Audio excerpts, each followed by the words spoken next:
الحمد للہ رب العالمین والصلاة والسلام علی سید الانبیاء والمرسلین اما بعد۔ آج کل ایک بات بڑی عام کی جاتی ہے کہ اسلام ایک خشک دین ہے، اسلام کے اندر پابندیاں بہت ہیں، اس میں مذاق نہیں ہے اور اس میں وہ خوشی کے لیے کوئی مواقع نہیں ہیں۔ تو یہ بات صحیح نہیں ہے، غلط ہے۔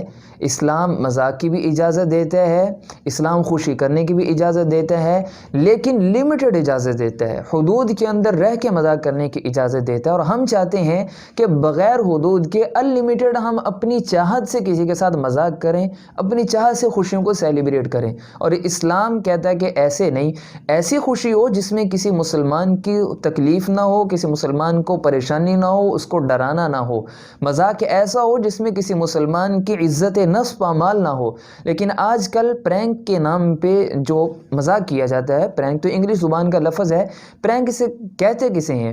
ایسا مذاق کرنا جس سے دوسرا بندہ امبیرنس ہو رہا ہے، پریشان، شرمندہ ہو رہا ہے، کنفیوز ہو رہا ہے، پریشان ہو رہا ہے اور اپنے آپ کو اچھا محسوس نہیں کر رہا ہوتا ہے، اس کو ڈرایا جا رہا ہے، اس کو دھوکہ دیا جا رہا ہے، اس کو پرینک کہہ دیا جاتا ہے اصطلاحی زبان کے اندر۔ تو کیا پرینک کرنا جائز ہے، مذاق کرنا، ایسا مذاق جائز ہے یا نہیں؟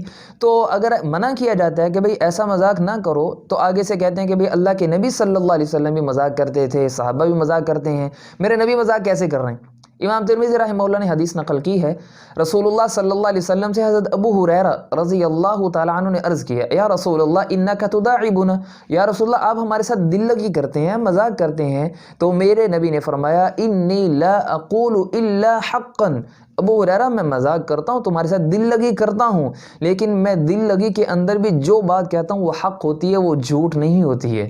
یہ میرے نبی کا مذاق ہوتا ہے۔ اور کیسا مذاق تھا؟ ایک صحابی ہے، آ کے عرض کرنے لگے، یا رسول اللہ صلی اللہ علیہ وسلم میرے پاس سواری نہیں ہے، سواری نہیں ہے، تو مجھے سواری کے لیے کوئی اونٹنی کا بچہ دے دیں، اونٹنی دے دیں، یا مجھے کوئی گھوڑا دے دیں، یا کوئی بھی سواری دے دیں۔ تو آپ صلی اللہ علیہ وسلم نے ارشاد فرمایا، ہاں بھائی میں تجھے ایک سواری دوں گا، میں آپ کو ایک اونٹنی کا بچہ دوں گا۔ تو عرض کرنے لگے، یا رسول اللہ اونٹنی کا بچہ میں کیا کروں گا، مجھے تو کوئی جوان کوئی جانور دیں جس پر میں سوار ہو سکوں۔ تو میرے نبی نے فرمایا، اللہ کے بندے، جو میں تمہیں بڑا اونٹ دوں گا یا بڑی اونٹنی دوں گا وہ بھی تو کسی اونٹنی کا ہی بچہ ہے نا، تو میں تمہیں اونٹنی کا بچہ دوں گا۔ یہ میرے نبی کا مذاق ہے۔ یہ مذاق ایسی خوبصورتی کے ساتھ اگر مذاق دل لگی کی جائے تو اسلام اس کی اجازت دیتا ہے۔ لیکن آج کل جو پرینک ہوتا ہے اس کے اندر کیا ہوتا ہے؟ اس میں جھوٹ بولا جا رہا ہوتا ہے، اس میں مسلمان کو دھوکہ دیا جا رہا ہے، ایذا رسانی ہوتی ہے، اس کو تکلیف پہنچائی جا رہی ہے، اس کو ڈرایا جا رہا ہوتا ہے، اور اس سے بڑھ کر بھی یہ سارے کام کر کے شہرت کے لیے، مال کمانے کے لیے پھر اس گناہ کو سوشل میڈیا پہ عام کیا جا رہا ہے، لوگ لطف اندوز ہو رہے ہوتے ہیں۔ اب ایک ایک بات میں عرض کر دیتا ہوں، اس میں کیا چیز ہے اور اس کی وعید کیا آئی ہے قرآن و حدیث کے اندر۔ پہلا تو یہ ہے کہ مسلمان کو ڈرایا جا رہا ہے، پریشان کیا جا رہا ہے، اس کو دھوکہ دیا جا رہا ہوتا ہے۔ آپ صلی اللہ علیہ وسلم نے ارشاد فرمایا، ایذا رسانی کے لیے کسی مسلمان کو ایذا دینا، آپ نے فرمایا من ضار مؤمنا اضر اللہ بھی، جو کسی مسلمان کو تکلیف دے گا، ایذا پہنچائے گا، اللہ تعالیٰ اس کو تکلیف دیں گے، اس کو ایذا پہنچائیں گے۔ تو اللہ کی ایذا اگر آئے گی تو پھر تو ہم بچ نہیں سکتے ہیں۔ حضرت ابو بکر رضی اللہ تعالیٰ عنہ سے مروی ہے، امام ترمذی رحمہ اللہ نے حدیث کو نقل کیا ہے، رسول اللہ صلی اللہ علیہ وسلم نے ارشاد فرمایا کہ وہ بندہ ملعون ہے، من ضار مؤمنا، جو کسی مسلمان کو پریشان کر رہا ہے، تکلیف دے رہا ہے، او مکر بی، یا اس کے ساتھ دھوکہ کر رہا ہے، فراڈ کر رہا ہے، اس کو دکھا اور رہا ہے، اس سے بات کچھ اور کر رہا ہے اور دل میں کچھ اور چھپائے ہوا ہے، تو اللہ کے نبی صلی اللہ علیہ وسلم نے اس سے منع کیا ہے کہ کسی مسلمان کو تکلیف نہیں پہنچانی ہے۔ اس میں جھوٹ بولا جا رہا ہوتا ہے بہت زیادہ، جو پرینک مذاق لوگوں کو لطف اندوز کرانے کے لیے ہم اپنی آخرت کا بیڑا غرق کر رہے ہوتے ہیں۔ اور جھوٹ کتنی بڑی لعنت ہے۔ امام مالک رحمہ اللہ نے موطا امام مالک کے اندر حدیث نقل کی ہے، نبی کریم صلی اللہ علیہ وسلم نے سے عرض کیا گیا، یا رسول اللہ ایکون المؤمن جبانا، کیا مومن بزدل ہو سکتا ہے؟ آپ نے فرمایا ہاں ہو سکتا ہے۔ ایکون المؤمن بخیلا، کیا مومن بخیل ہو سکتا ہے؟ تو آپ نے فرمایا کنجوس ہو سکتا ہے؟ آپ نے فرمایا قال نعم، ہو سکتا ہے۔ ایکون المؤمن کذابن، کیا مومن جھوٹا بھی ہو سکتا ہے؟ ایکون المؤمن کاذب، کیا مومن جھوٹا ہو سکتا ہے؟ تو رسول اللہ صلی اللہ علیہ وسلم نے ارشاد فرمایا میرا امتی ہو، لا الہ الا اللہ محمد الرسول اللہ کہنے والا ہو، جھوٹ بولے، ایسا نہیں ہو سکتا ہے۔ اور پرینک کے اندر کیا ہوتا ہے؟ جھوٹ ہوتا ہے۔ اسی طرح نبی کریم صلی اللہ علیہ وسلم نے ارشاد فرمایا کہ جو آدمی ایک دفعہ جھوٹ بولتا ہے، صرف ایک دفعہ جھوٹ بولتا ہے، تو اس جھوٹ کی بدبو کی وجہ سے ایک بندے کے ساتھ فرشتہ ہوتا ہے رحمت کا، اس بدبو کی وجہ سے وہ 1 میل دور چلا جایا کرتا ہے۔ تو ہم فرشتے کی حفاظت سے دور ہوتے ہیں جب ہم جھوٹ بول رہے ہوتے ہیں۔ نبی کریم صلی اللہ علیہ وسلم معراج کی رات جب تشریف لے گئے تو وہاں پر ایک بندے کو دیکھا کہ ایک فرشتہ ہے، ایک بندہ ہے، وہ اس کی جو یہ بانچھیں ہیں ان کو کسی چیز کے ساتھ چیر رہا ہے، یہاں سے نا ادھر تک پیچھے کو چیر رہا ہے، اور پھر ادھر سے ادھر کو چیر رہا ہے، اور جب تک یہ ختم کرتا ہے تو ادھر والا ٹھیک ہو جاتا ہے، یعنی اسی طریقے سے اس کو عذاب دیا جا رہا ہے۔ تو نبی کریم صلی اللہ علیہ وسلم نے جبرائیل سے پوچھا جبرائیل یہ کون ہے؟ تو انہوں نے عرض کیا یا رسول اللہ صلی اللہ علیہ وسلم یہ جو بندہ ہے نا جس کو عذاب ہو رہا ہے یہ بندہ جھوٹ بولا کرتا تھا۔ اور پرینک کیا ہے؟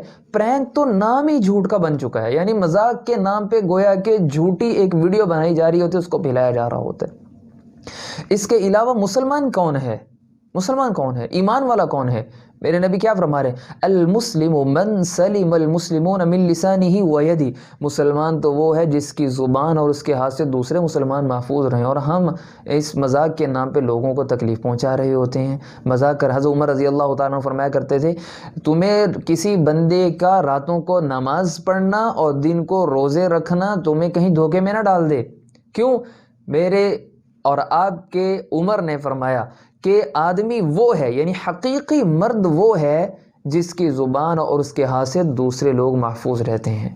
یہ حقیقی مسلمان ہے، اپنی ہاتھ اور زبان سے دوسرے مسلمانوں کو محفوظ رکھنا۔ اور ایک آج کل پرینک کی اور قسم بھی ہے کہ کال کر کے کال پرینک ہوتا ہے، اس میں بھی کسی مسلمان کے ساتھ کوئی کام کیا جا رہا ہوتا ہے، دوسرا اس کو سچ سمجھ رہا ہوتا ہے اور وہ یہ بندہ پرینک کرنے والا اس کے ساتھ جھوٹ بول رہا ہے۔ اور میرے نبی نے صلی اللہ علیہ وسلم نے ارشاد فرمایا کبرت خیانہ، کبرت خیانہ، سب سے بڑی خیانت تو ویسے لا ایمان لمن لا امانت له، جس آدمی کے پاس امانت داری نہیں ہے، میرے نبی فرمایا اس کے پاس ایمان نہیں ہے۔ اور اس خیانت میں سے بھی یعنی سب سے بڑی خیانت میرے نبی نے فرمایا ان تحدث اخاک حدیثا هو لك به مصدق وانت به كاذب، کہ تم اپنے بھائی کے ساتھ کوئی ایسی بات کر رہے ہو کہ تمہیں اور تمہارا بھائی مخاطب تمہیں سمجھ رہا ہے کہ تم سچ بول رہے ہو، لیکن تم اس کے اندر اس کے ساتھ جھوٹ بول رہے ہوتے، اس کو دھوکہ دے رہے ہوتے۔ پرینک کے اندر بھی یہی ہوتا ہے، اس سے بھی بچنا چاہیے، اس خیانت سے، بڑی خیانت سے بھی اپنے آپ کو بچانا چاہیے۔ اور ایک آج کل پرینک میں اور کیا ہوتا ہے کہ کسی کی طرف اشارہ کیا جاتا ہے اسلحے کے ذریعے سے، اسلحے کے نام پر اسلحہ دکھا کے اس سے کچھ چیزیں چھین لی جاتی ہیں۔ آپ صلی اللہ علیہ وسلم نے اس کے بارے میں بھی ارشاد فرمایا کہ اس پر اللہ کی لعنت ہے جو بندہ کسی مسلمان کی طرف اسلحے سے، لوہے کی کسی اسلحے سے اشارہ کر دیتا ہے، اللہ کی اس پر لعنت ہے۔ پرینک کے اندر یہ بھی ہوتا ہے۔ خدا را ایسے کام نہ کریں شہرت کے لیے، مال کمانے کے لیے، اپنے آپ کو مشہور کرنے کے لیے۔ ایسے کام کرنا دنیا کے اندر تو کر لیے، لیکن شہرت کے لیے اپنی آخرت کو داؤ پہ لگا دیا، اپنی آخرت کو برباد کر لیا۔ اپنی آخرت کو برباد نہ کریں، مذاق کریں لیکن حدود کے اندر رہ کے مذاق کریں، مذاق کریں لیکن کسی مسلمان کو تکلیف نہ دیں، پریشان نہ کریں، اس کے ساتھ جھوٹ نہ بولیں۔ اور اس سے بڑھ کے میں آپ سے ایک درخواست کروں گا، اپنے بھائیوں سے، نوجوانوں سے، تمام لوگوں سے جو سوشل میڈیا استعمال کر رہے ہیں، کہ اگر گناہ ہو گیا ہے آپ سے تو اس کو اپنے تک رکھیں۔ یہ پرینک اور اس کے علاوہ بھی جو گناہ ہیں اپنے تک رکھیں۔ اگر گناہ ہو گیا اللہ سے توبہ کر لیں، لیکن لوگوں کو تو اس گناہ میں شریک نہ کریں۔ اس گناہ کو، ویڈیو کو دیکھنا، پھر اس کو آگے شیئر کرنا لوگوں تک۔ آپ سے مجھے بتائیں کہ جتنے لوگ وہ ویڈیو دیکھیں گے، وہ پرینک دیکھیں گے، وہ جھوٹ دیکھیں گے، وہ جھوٹی ویڈیو دیکھیں گے، وہ مذاق، مسلمان کا مذاق اڑایا جا رہا ہے یہ ویڈیو دیکھیں گے، کوئی گانا شیئر کیا وہ دیکھیں گے، کوئی مووی شیئر کی ہے وہ دیکھیں گے، تو اس کا گناہ سب سے پہلے کس کو جائے گا؟ جس طرح نیکی کا ثواب سب سے پہلے نیکی کی بنیاد رکھنے والے کو جاتا ہے، ایسے ہی گناہ کرنے کا بھی سب سے پہلے وبال جو ہے گناہ کو پھیلانے والے، گناہ کو کرنے والے کے ذمے جاتا ہے۔ ایسے بھی ہوتا ہے کہ بندہ ایک چیز دیکھیں، ہم نے ایک سوشل میڈیا پر ایک اکاؤنٹ بنا لیا، یہ تو مرنے کے بعد بھی باقی رہے گا۔ کوئی بندہ فوت ہو گیا اور اس نے کوئی چیز شیئر کی ہوئی تھی، ذرا سوچئے گا اکیلے بیٹھ کے کہ ہم نے غلطی سے یا جیسے بھی کسی کو کوئی گانا شیئر کر دیا، کسی کو کوئی مووی شیئر کر دی، یا کوئی ایسی گناہ کی چیز شیئر کر دی، اور اللہ کی طرف سے ہماری موت آ گئی اور ہم فوت ہو گئے اور ہم قبر میں پڑے اور ہماری شیئر کی ہوئی چیز لوگ دیکھ رہے ہیں، ہم کس حال کے اندر ہوں گے؟ خدا را اس چیز کو دیکھیں اور مذاق ایسا نہ کریں۔ اگر کوئی بندہ مذاق کر رہا ہے تو اس کو سپورٹ کرنے کے لیے اس کو آگے پھیلائیں نہیں۔ اللہ تعالیٰ سے دعا ہے اللہ تعالیٰ مجھے، آپ کو، ہم سب کو قرآن پاک کی سمجھ عطا فرمائے۔ السلام علیکم ورحمۃ اللہ وبرکاتہ۔